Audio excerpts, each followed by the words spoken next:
Bonjour. Dans la série d'exploration des API du JavaScript moderne, nous allons étudier aujourd'hui la synthèse vocale. La synthèse vocale, c'est-à-dire... La synthèse vocale permet de créer de la parole artificielle à partir de n'importe quel texte. Voilà.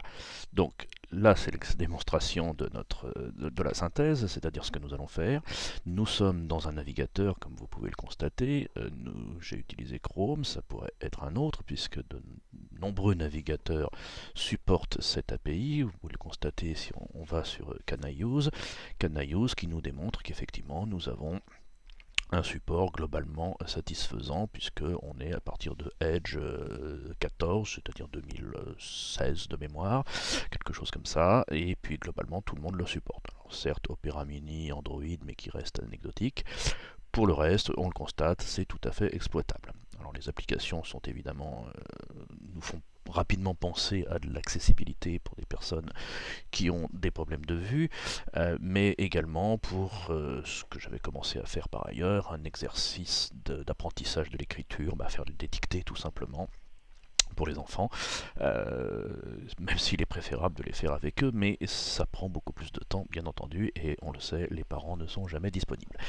Mais la question n'est pas là aujourd'hui, donc là l'idée c'est de se dire, nous allons reproduire grosso modo cette interface, c'est-à-dire un texte ici dans lequel nous allons pouvoir saisir n'importe quel texte. Alors évidemment je le lis en le tapant, mais l'idée c'est pas le lire en le tapant, c'est de permettre à l'ordinateur de... Saisir n'importe quel texte. Ça permet que l'ordinateur puisse le lire à notre place. Et s'il m'interrompt encore, ça va très mal se finir. Bref, donc l'idée est là, c'est-à-dire d'avoir un texte que l'on saisit dans un texte AREA, un bouton lire qui va nous permettre de lire le texte. On verra également qu'il y a quelques options, comme par exemple la hauteur, la vitesse et le volume. Et je reprends évidemment. Alors la hauteur, c'est-à-dire on va faire un essai en espérant que vous entendez bien. Quelques options, la hauteur, la vitesse et le volume. Ou à l'inverse. Quelques options, la hauteur, la vitesse et le volume. Donc, et toutes les variations évidemment entre les deux, je ne vais pas les faire toutes, hein, vous les testerez. Nous avons également donc la vitesse. Alors est-ce qu'on parle tout lentement Quelques options, la hauteur, la vitesse. ou au contraire très rapide? Quelques options, la hauteur, la vitesse et le volume. J'ai même pas eu le temps de lui dire chute. Et puis évidemment l'option volume, bon, cela je la démontre pas, elle est assez explicite, hein, puisque sinon vous risquez de pas l'entendre sur la capture vidéo. Donc voilà, ça c'est l'idée globale. On a également un bouton chute que nous rajouterons. Alors on n'aura peut-être pas d'ailleurs rajouté les petits curseurs ici, mais globalement on pourra jouer avec les options quand même. Donc c'est parti. Pour ça, eh bien, nous avons une base de travail qui est notre partie HTML ici, donc un HTML très très basique, hein, comme vous pouvez le constater. Pour zoomer comme ça d'ailleurs, petit souci de zoom avec mon Mac, avec High Sierra, en espérant que Apple le résolve un jour, mais pour l'instant c'est pas le cas, donc on cherche des solutions. Peu importe. Donc là, nous avons ici une base HTML qui ne contient pas grand chose pour le moment, puisque nous avons simplement eh bien rien, voilà, c'est dit. Donc on va y ajouter quelques petites choses, puisque l'idée étant bien entendu de mettre en place notre interface. Alors on va la faire la plus dépouillée possible, limite trop, et certains partisans du HTML pur risquent de grincer des dents, mais peu importe, l'idée est ici de focaliser sur le JavaScript proprement dit. Donc pour ça, et le HTML, et un tout petit peu de CSS bien sûr. Donc il va nous falloir un texte area déjà pour pouvoir saisir notre texte, dont on va lui donner un ID text tout simplement. Text area, merci. En précisant un texte par défaut, un fameux bonjour les amis par exemple. Ensuite, nous allons avoir besoin d'un button. qui va s'appeler lecture, button, et sur lequel nous allons avoir un mot qui s'appelle lire, me paraît plutôt pas mal, et dans la même idée, nous allons avoir un bouton chute, avec un texte chute. Donc là c'est notre base, on constate qu'évidemment en termes de mise en place, etc., on est sur un truc trop dépouillé peut-être. Alors on va faire un tout petit peu de CSS, histoire de dire, tac, alors déjà un font size Roboto, parce que ça c'est plus joli, et surtout un text area, donc nous allons lui mettre une width 100%, font size 2M, et puis une petite hauteur de 200 px, ça me paraît suffisamment lisible. Pour les boutons, on va faire pareil, c'est-à-dire button. Alors là, je redéfinis button sans me poser trop de questions. On pourrait juste préciser, hop, histoire de bien voir ce qui se passe. On va donc avoir le bouton lire, le bouton chute, ce qui me paraît un tout petit ombre là qui, hop là. Bouton lire, bouton chute. Voilà, donc ça c'est pour la partie interface, on va dire. À savoir le HTML et CSS. Après, la suite va tout simplement se situer dans la balise script. Donc script. Alors là, je mets tout dans le même fichier. Il est évident que si on voulait faire propre, le JavaScript irait dans un fichier JavaScript, la CSS dans une CSS, etc. Mais au moins là, on a tout sous les yeux pour aujourd'hui. C'est très bien. Donc ce que l'on va utiliser aujourd'hui, là encore, c'est du JavaScript le plus pur possible, pas besoin de jQuery de quoi que ce soit, ou de plugin bien sûr, et donc on va devoir déjà commencer à pointer vers nos éléments. L'idée de pointer vers les éléments est de tout simplement faire en sorte que notre JavaScript puisse communiquer avec le HTML ici. Pour ça, nous allons donc avoir un bouton, donc let bouton, on va peut-être les appeler btn lecture, qui va pointer vers donc le document et le get element by id de lecture. Hop, oula, je m'embarque dans des apostrophes. Tac. Voilà. On va faire pareil pour le bouton chute, même si on ne va pas s'en servir tout de suite. Chute, document, chute. Et puis, on va également avoir un bouton, alors lui, un troisième élément, on va l'appeler text, input text, correspondant à lui, qui va effectivement faire un getElementById du texte également. Donc ça, c'est ce qui va nous permettre de pointer vers nos trois éléments. Ensuite, bien entendu, ce qu'il faut, c'est que quand on clique sur le bouton de lecture, nous allons faire tout simplement un bouton, hop là, btn lecture, je l'ai appelé btn lecture, et un écouteur onClick dessus qui déclenche une function que l'on va définir en dessous ici. Donc là l'idée c'est assez lisible quelque part puisque nous avons notre bouton et quand on clique dessus, eh bien on déclenche le contenu qui est ici.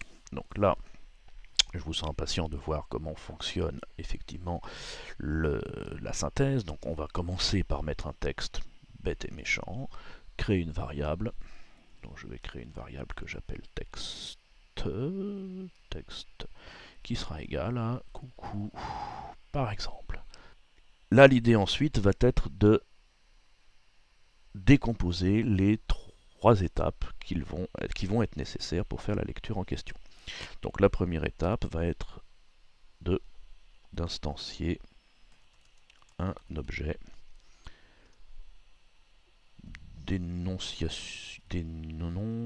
d'énonciation, c'est-à-dire celui qui va contenir ce qu'il faut lire. Donc pour ça, nous allons l'appeler parole, et qui sera de type nouvel objet speech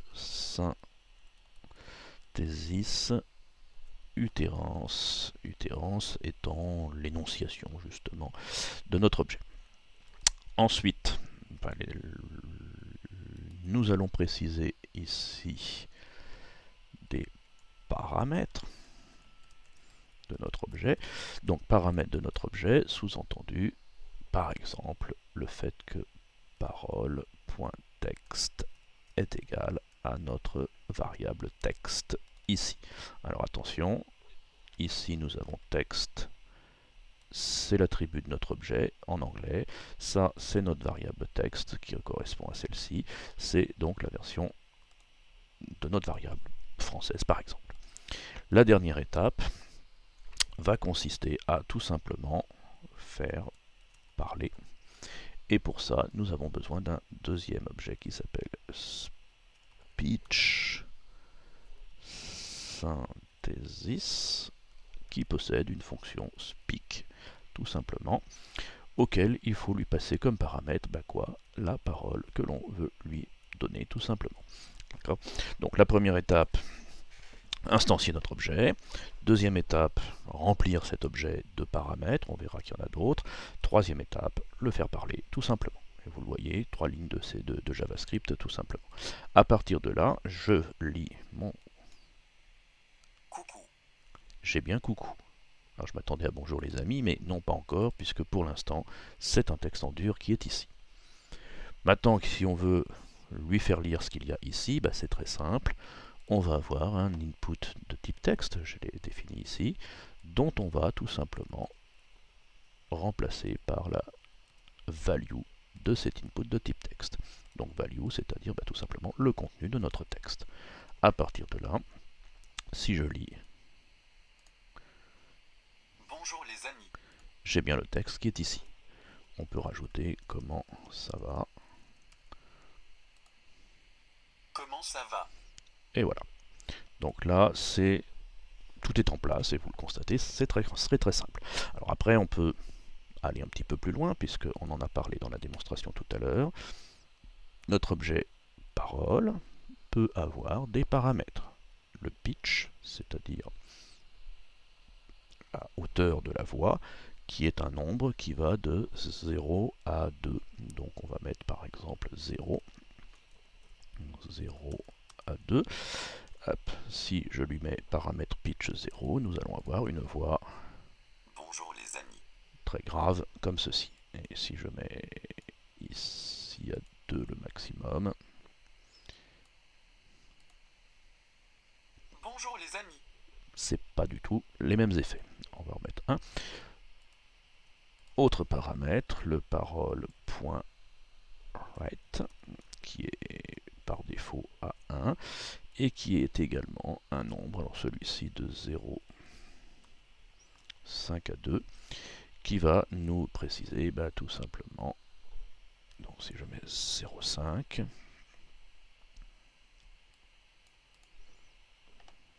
bonjour les amis, là on est à 2 de tension, et là on va être bonjour les amis, Speedy Gonzales, donc la vitesse. Donc celui-ci c'est la hauteur, donc, et celui-ci c'est la vitesse.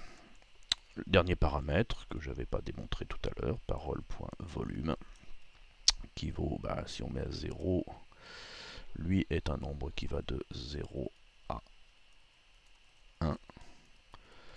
Alors évidemment si je mets 0, on va rien entendre. Si je mets 0,1, je doute qu'on entende grand chose. Vous surtout. J'ai légèrement entendu. Oui, ça va. Alors j'ai cliqué 2 fois. Stop. J'ai cliqué plusieurs fois sur lire pour l'entendre. Je ne sais pas si vous l'avez entendu puisque le volume était très bas. Par contre, avantage de la chose, c'est que si j'envoie plusieurs objets à mon speech synthesis, eh bien, il va les mettre dans une file d'attente. Il ne fera pas parler plusieurs personnes en parallèle, bien sûr. Ce qui pourrait être intéressant dans certains cas, mais ça n'est pas géré par cet outil-là en tout cas. Voilà, alors là on a fait le tour, on pourrait évidemment prendre des exemples divers et variés. Petite chose intéressante quand même, c'est le fait de lui dire que, par exemple, ma parole, quand elle s'arrête, on end, déclenche un événement. Donc function event. Et cet événement nous permet de déclencher des choses. Alors ça pourrait être des choses d'interface, genre par exemple je clique sur le bouton lire et au moment où je clique ce bouton est désactivé, et une fois que la lecture est faite, eh bien je réactive le bouton. Vous aurez comme ça une sorte de feedback pour notre utilisateur de retour d'expérience. Enfin d'expérience utilisateur. Donc là, soit on fait ça, soit on peut également utiliser, alors si je vais me mettre dans la console.log, on pourrait rajouter le elapsed time, c'est-à-dire combien de temps la lecture a pris. Alors là, si je lis mon texte, bonjour les amis. Vous constatez qu'il a mis 22 secondes, puisque ce sont des millisecondes, c'est exprimé en millisecondes, donc 2 secondes 8 pour le lire. Si on relit le texte, bonjour les amis, on constate qu'il peut y avoir des petites variations très très légères dans la lecture. Sans doute une histoire de cache ou quelque chose comme ça. Je vous avais promis un bouton pause. Alors le bouton pause, je ne sais plus si je l'avais promis, mais on va le mettre quand même, puisqu'on l'a créé dans l'interface. Est très simple, c'est, là encore, on va le mettre au-dessus pour y voir clair. Il s'appelle btn chute. Il va également avoir un onClick, comme ceci, et il va tout simplement s'adresser au speech synthesis que l'on avait défini ici, et qu'est-ce qu'il va lui dire? Tout simplement, cancel, annule la lecture qui est en route. Tout simplement, puisqu'il n'y a qu'une seule lecture à la fois, il y a une sorte de file d'attente de la lecture, et bien là, on annule toute la file d'attente. Donc là, si je fais bonjour les amis, toujours, on va rester sur notre exemple, je vais peut-être mettre un texte un peu plus long, ou le ralentir, tiens, plutôt, je le lance, bonjour les... et je lui dis chute, voilà, ça l'interrompt. Vous constatez que là, j'ai 2,9. Si je le laisse jusqu'au bout, bonjour les amis, évidemment, le fait de l'interrompre, évidemment, le temps écoulé est plus long que si on l'avait laissé jusqu'au bout, bien sûr. Voilà, donc là, c'est le petit résumé de ce que je voulais vous montrer sur le speech synthesis aujourd'hui en tout cas. Objet très simple à manipuler, relativement bien supporté par les navigateurs, y compris mobile d'ailleurs. J'avoue même pas fait d'expérience avec Cordova par exemple, ou même sur le téléphone, mais a priori c'est annoncé comme étant supporté, donc il y a plein d'applications possibles autour de ça. Relativement simple donc.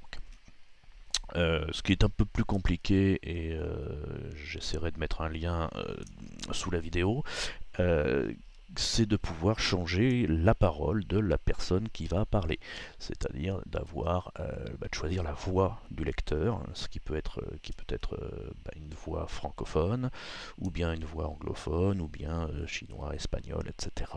Dans certaines langues, on a de la chance, on peut choisir si c'est un homme ou si c'est une femme qui le lit, bon, ça tout complique un petit peu, mais c'est tout à fait possible, bien entendu, de le manipuler, pour peu que le navigateur le supporte, là encore, mais globalement, c'est également bien supporté.